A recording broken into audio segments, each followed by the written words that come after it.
This is the next video in the series about the strength of acids and bases. In the last video, we talked about strong acids and bases and how to draw an ice table for those and what the value of their K expressions were. In this value, we'll talk about weak acids and weak bases and their K constants. All right, so in the last video, we said that strong acids fully dissociate. So that means that weak acids only partially dissociate into ions in water. We really care a lot about what happens in water because an awful lot of chemistry on our planet happens in water. Okay, so let's take a look at what this dissociation in water looks like by making an ice table. It's going to be a molarity ice table. And whenever we want to talk about an acid, we write acid ionization equation. Acid plus water forms ions. Okay, we'll use our generic acid again here. Generic acid HA, aqueous, plus water as a liquid, sometimes forms generic base A minus and hydronium aqueous.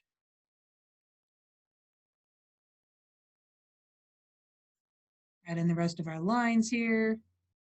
There we are. Okay, note, this time we're talking about a weak acid. We've changed the type of arrow that we use.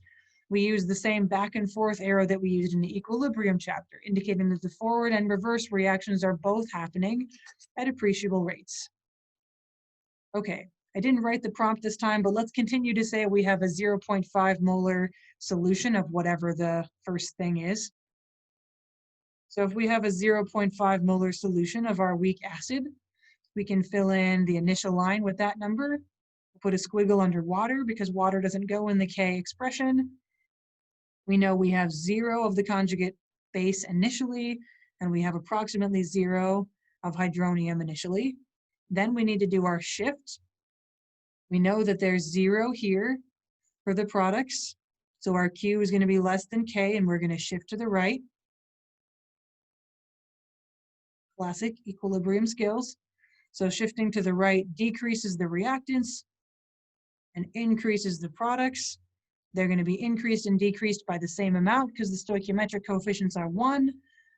And now we have to decide how much they're going to change by. So in the last video on strong acids, we said they fully dissociate. So all of the HA was used up and went to 0.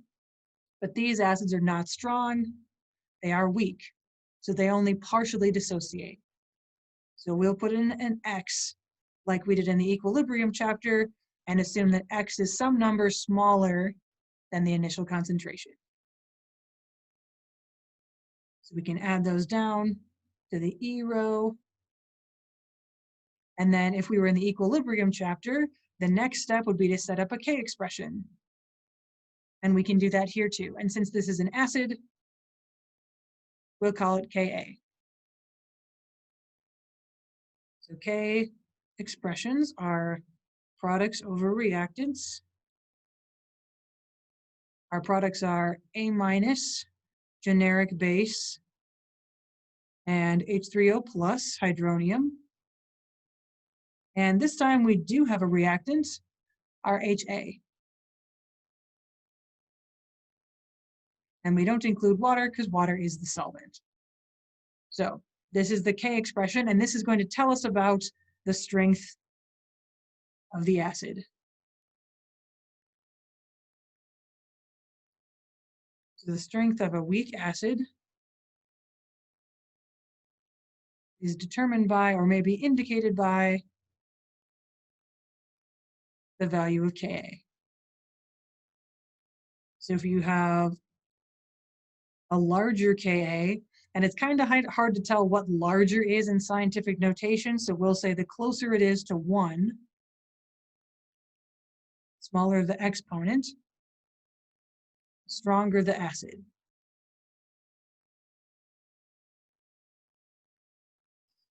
So this is the number that's going to tell us how much that acid dissociates, how strong it is. So if you had a number like 10 to the negative 10th, that would be weaker than 10 to the negative 5th. 10 to the negative 5th is closer to 1. So that would be the stronger acid. All right. We'll repeat a similar story for bases. Should be starting to sound familiar by this point. Weak bases partially dissociate into ions when they're put into water. And we can look at how much they do so with the base ionization reaction. Okay, ice table in molarity.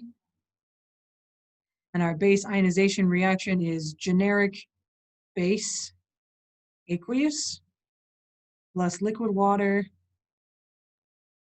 sometimes goes to generic acid and hydroxide.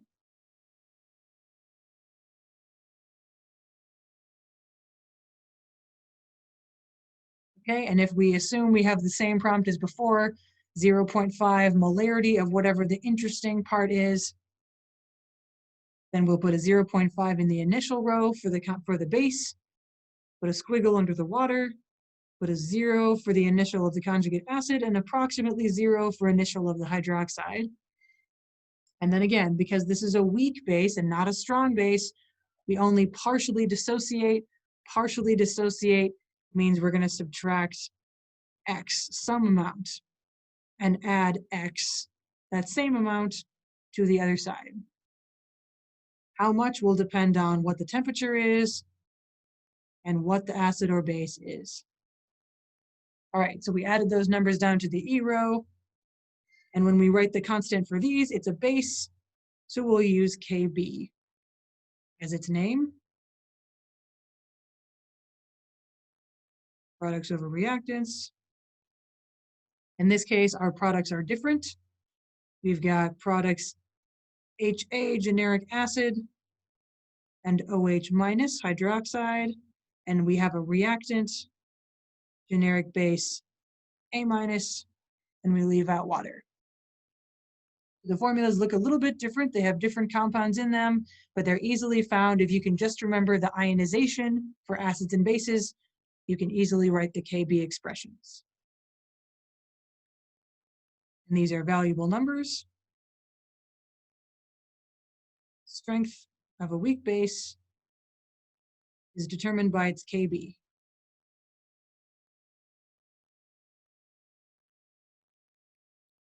So if your base has a larger Kb value, closer to 1, then it is going to be the stronger base.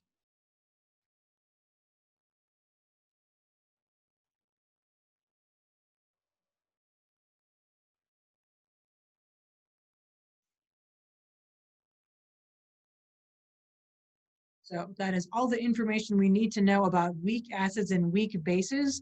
So the K value is very important. The equilibrium constant tells you how strong that acid or base is going to be. So in the next video, we'll talk about conjugate acid-base pairs and how to figure out which one of the partners in the pair is the strongest one based on the K values.